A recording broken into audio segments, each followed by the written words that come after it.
Very good morning to all. Plus two commerce section के business studies subject में आपका स्वागत है। पिछले वीडियो में हमें आपको बताया कि भर्ती एक ऐसी प्रक्रिया होती है जिसमें रिक्त पदों को भरा जाता है। इसके अंतर्गत रिक्त पदों को भरने के लिए विभिन्न स्रोतों की खोज की जाती है और उन्हें पदों को भरने के लिए जो है वो आवेदन देने हेतु जो है वो प्रेरित किया जाता है। अब प्रेरित करने के बाद किसी भी व्यावसायिक संगठन में एप्लीकेशन इच्छुक व्यक्ति जो होते हैं वो एप्लीकेशंस देते हैं और जब एप्लीकेशंस किसी भी व्यावसायिक संस्था के पास पहुंच जाती हैं तो चयन प्रक्रिया शुरू हो जाती है। तो हमारा आज का जो विषय है वो है चयन प्रक्रिया, सिलेक्शन प्रोसेस। तो चयन प्रक्रिया एक ऐसी प्रक्रिया है जिसमें जो है वो आए हुए आवेदन पत्रों से जॉब के अकॉर्डिंगली जो आवेदक होते हैं उन्हें जो है विभिन्न प्रशिक्षणों द्वारा जो है वो नियुक्त किया जाता है। अर्थात चयन से अभिप्राय आवेदकों की बड़ी संख्या में से विभिन्न परीक्षणों द्वारा योग्य प्रार्थियों को पूर्व निर्धारित संख्या में चुने जाने से है। तो चयन का अर्थ आवेदकों की बड़ी संख्या में से विभिन्न परीक्षणों के द्वारा योग्य प्रार्थियों को पूर्व निर्धारित संख्या में चुने जाने से है।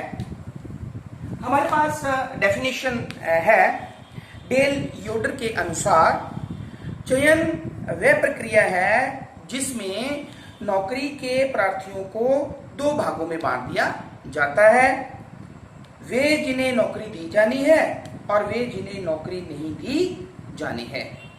Selection is the process in which candidates for employment are divided into classes, those who are to be offered employment and those who are not. अतः चयन प्रक्रिया के अंतर्गत अनेक में से एक या कुछ आवेदकों को ही पूर्व निर्धारित योग्यताओं के आधार पर चुना जाता है।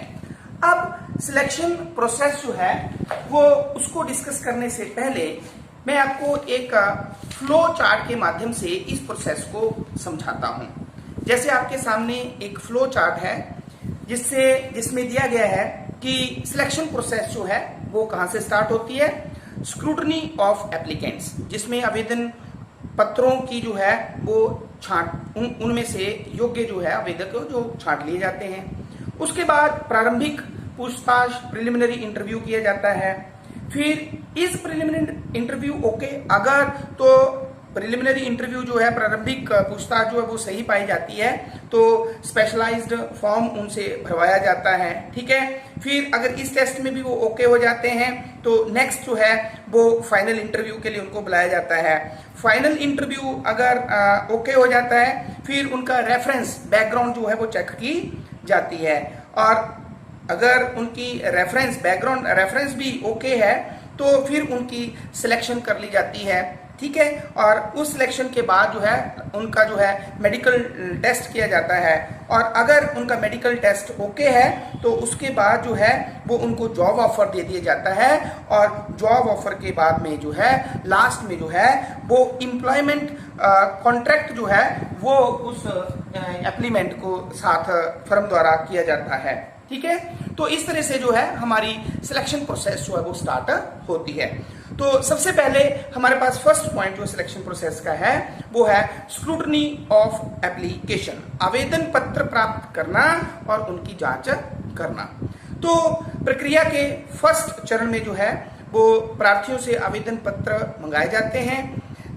इस आवेदन में प्रार्थियों से उनकी आयु के बारे में, शैक्षणिक योग्यता के बारे में, अनुभव के बारे में, अपेक्षित वेतन आदि के बारे में सूचना मांगी जाती है, जिसके बाद आवेदन पत्रों की गहनता से जांच की जाती है और अगर पूर्णतः अनुपयुक्त व्यक्ति जो होते हैं वो इसी प्रारंभिक अवस्था में छांटकर अलग कर दिए जाते हैं और जो जॉब के अनुसार जो है वो उपयुक्त हैं व्यक्ति उन्हें जो है वो प्रारंभिक साक्षात्कार के लिए छांट लिया जाता है।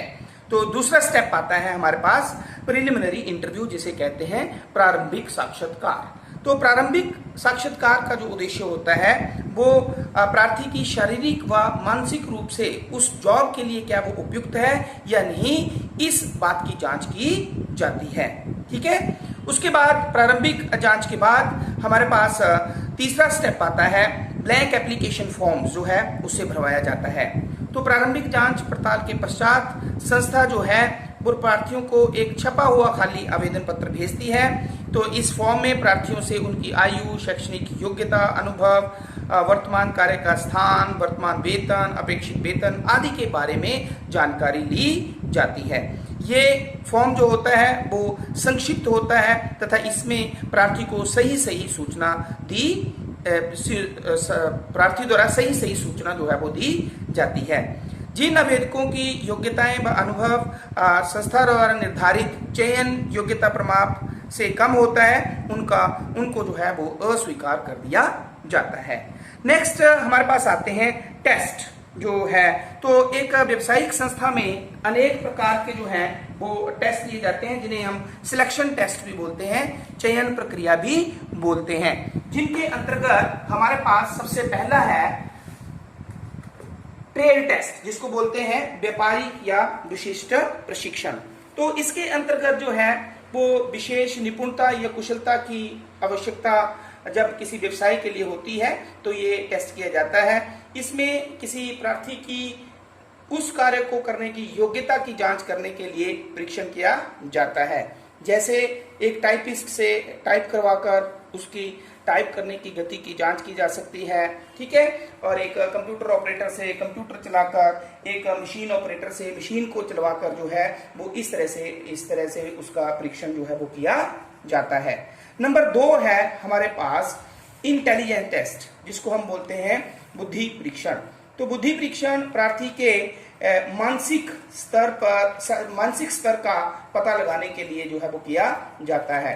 तो मानसिक स्थिति की जांच में समझने तथा तर्क देने की क्षमता व बुद्धि की विभिन्न विशेषताओं का मूल्यांकन जो है वो इस टेस्ट द्वारा किया जाता है। नेक्स्ट है हमारे पास इंटरेस्ट टेस्ट। इंटरेस्ट टेस्ट जो होता है उसे हम कहते हैं रुचि परीक्षा। तो इस परीक्षा का उद्देश्य जो है वो किसी भी विशेष कार्य में प्रार्थी की रुचि को जानना होता है, जिसके आधार पर प्रार्थी को जो है वो सही कार्य पर लगाया जाता है। इसके परिणाम स्वरूप कर्मचारियों को अत्यधिक कार्य संतुष्टि प्राप्त होती है और वे संस्था की सफलता में महत्वपूर्ण भूमिका निभाते हैं। नेक्स्ट है हमारे पास व्यक्तिगत परीक्षा, जिसको पर्सनैलिटी टेस्ट भी कहते हैं। व्यक्तिगत परीक्षण जो है वो सबसे जटिल होता है। इस परीक्षण से व्यक्ति के गुणों की जांच की जाती है, वह अपने सहयोगियों के साथ कैसा व्यवहार करता है, क्या उसमें नेतृत्व के गुण हैं या नहीं। इस परीक्षण का प्रयोग जो है वो मेनली पर्यवेक्षकों, सुपरवाइजर्स या उच्च श्रेणी के व्यक्तियों के चयन के लिए किया जाता है। इसी तरह जो है हमारे पास और टेस्ट जैसे लैंग्वेज टेस्ट भी किया जाता है, जिसके माध्यम से जो है वो प्रार्थी जो है वो किस भाषा शैली को जानता है, उसका लेख कैसा है, उसकी लिखने की गति कैसी है, इस तरह की जांच की जाती है। अब इन सभी परीक्षणों पे खरा उतरने के बाद जो है वो प्रार्थी को जो है वो एम्प्लॉयमेंट इंटरव्यू, जिसे हम कहते हैं साक्षात्कार, के लिए बुलाया जाता है। तो साक्षात्कार चयन करने की अत्यंत लोकप्रिय तथा प्रचलित प्रणाली है।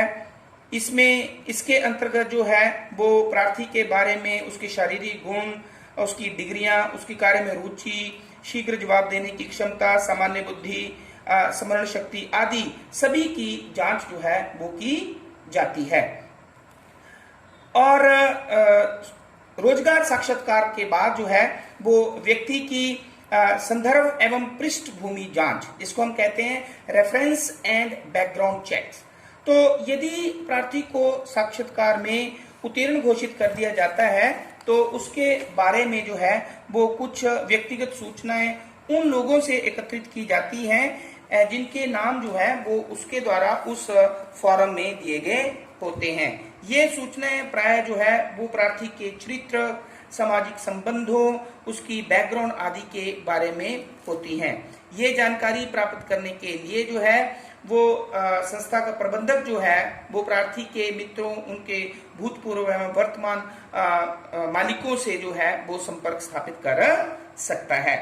नेक्स्ट स्टेप जो है वो हमारे पास है सिलेक्शन डिसीजंस, चयन निर्णय। तो जो आवेदक चयन परीक्षाएं, रोजगार साक्षात्कार तथा संदर्भ जांच में उत्तीर्ण हो जाते हैं, उनका चयन कर लिया जाता है। अंतिम चयन निर्णय से पूर्व जो है वो संबंधित प्रबंधक की राय जान ली जाती है। संबंधित प्रबंधक वह प्रबंधक होता है जिस विभाग में जो है वो रिक्त पद है या जिस विभाग में उसको काम करना है। अब चयन निर्णय के बाद जो है वो उसका शारीरिक परीक्षण किया जाता है, जिसे मेडिकल एग्जामिनेशन कहते हैं। तो इस स्टेप में, इस चरण में प्रार्थी का शारीरिक परीक्षण किया जाता है। शारीरिक परीक्षण की सहायता से जो है वो उसकी शारीरिक क्षमता का पता लगाया जाता है और उसे कोई रोग नहीं है, ताकि संस्था में कार्यरत व्यक्ति जो है वो उस रोग से बच सके और उस कर्मचारी की चिकित्सा पर जो है वो ज्यादा खर्चा ना हो। ये सभी उद्देश्य रहते हैं उसके शारीरिक परीक्षण करने का। तो शारीरिक परीक्षण के बाद जो है वो नेक्स्ट स्टेप है जो जॉब ऑफर, उसे जॉब प्रस्ताव दे दिया जाता है। तो इसके अंतर्गत जो है वो चयनित व्यक्ति को जॉब का प्रस्ताव दे दिया जाता है, जिसके अंतर्गत उसे अपॉइंटमेंट लेटर, नियुक्ति पत्र दे दिया जाता है और नियुक्ति पत्र में एक तिथि लिखी होती है जिस तिथि से वह जो है वो संस्था में ड्यूटी ज्वाइन कर लेता है। तो लास्ट स्टेप इसमें हमारे पास है रोजगार का अनुबंध, कॉन्ट्रैक्ट ऑफ एम्प्लॉयमेंट। तो इसके अंतर्गत जो है वो चयनित व्यक्ति जॉब का ऑफर स्वीकार कर लेता है। इसके पश्चात उसके और प्रबंधक के बीच में जो है वो कई प्रपत्रों पर हस्ताक्षर किए जाते हैं, जिसे अटेस्टेशन फॉर्म भी कहते हैं।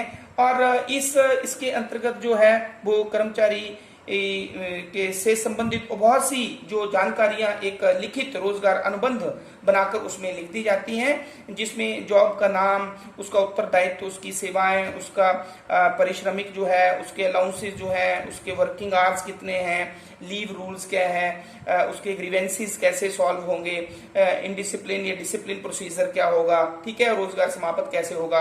तो इस तरह से संबंधित जो है वो सारी इंफॉर्मेशन जो है वो दे दी जाती है। तो इस तरह से जो है हमने जो है वो सिलेक्शन प्रोसेस के बारे में आपको बताया। अब हमारे पास आता है कि भर्ती और चयन में क्या अंतर है। तो सबसे पहले जैसे कि हमारे पास फर्स्ट पॉइंट है मीनिंग। तो भर्ती के अंतर्गत जो है वो भावी कर्मचारियों की खोज की जाती है और उन्हें संस्था में आवेदन करने हेतु प्रेरित किया जाता है। लेकिन चयन के अंतर्गत जो है वो प्रार्थियों में से श्रेष्ठतम प्रार्थी का चयन किया जाता है, जिसको जो है वो संस्था में नौकरी दी जाती है। नेचर, प्रकृति। तो भर्ती की प्रक्रिया जो है वो एक पॉजिटिव प्रोसेस है, एक धनात्मक प्रक्रिया है। लेकिन सिलेक्शन प्रोसेस जो है वो एक नेगेटिव प्रोसेस है, क्योंकि इसमें जो है वो छंटनी की जाती है। बहुत से आवेदकों में से कुछ को ही जो है वो नौकरी दी जाती है, इसलिए इसे नेगेटिव प्रोसेस भी कहते हैं। तीसरा पॉइंट है हमारे पास ऑब्जेक्टिव्स, उद्देश्य।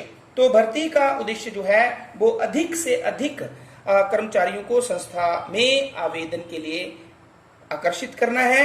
लेकिन चयन का उद्देश्य जो है वो संस्था में रिक्त स्थान के लिए जो है श्रेष्ठतम प्रार्थी का चयन करना है।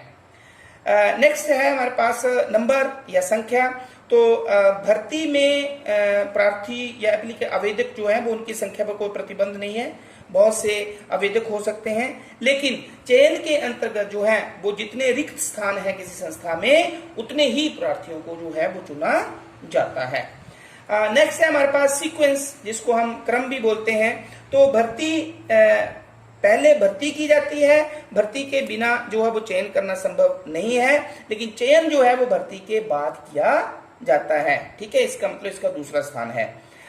नेक्स्ट है हमारे पास इकोनॉमी या मितव्ययता। तो भर्ती की प्रक्रिया जो है वो मितव्ययी है, इकोनॉमिकल है। लेकिन सिलेक्शन में क्योंकि बहुत से परीक्षण किए जाते हैं, टेस्ट किए जाते हैं, इसलिए जो है वो एक एक्सपेंसिव सिस्टम है ये।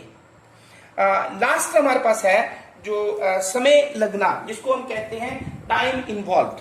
तो भर्ती के अंतर्गत जो है वो कम समय लगता है, क्योंकि उसकी सूचना समाचार पत्रों में दी जा सकती है, ठीक है। लेकिन सिलेक्शन के अंतर्गत जो है वो अधिक समय लगता है, क्योंकि इसके अंतर्गत आवेदकों की छंटनी से लेकर विभिन्न परीक्षण जो है वो किए जाते हैं, और उसके जॉब ऑफर तक, एम्प्लॉयमेंट कॉन्ट्रैक्ट तक जो है वो काफी लंबा प्रोसेस जो है वो फॉलो करना पड़ता है, इसलिए ये ज्यादा टाइम कंज्यूमिंग है।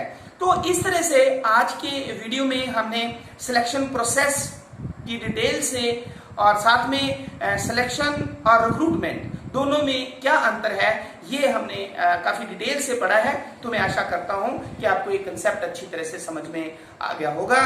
Thank you very much.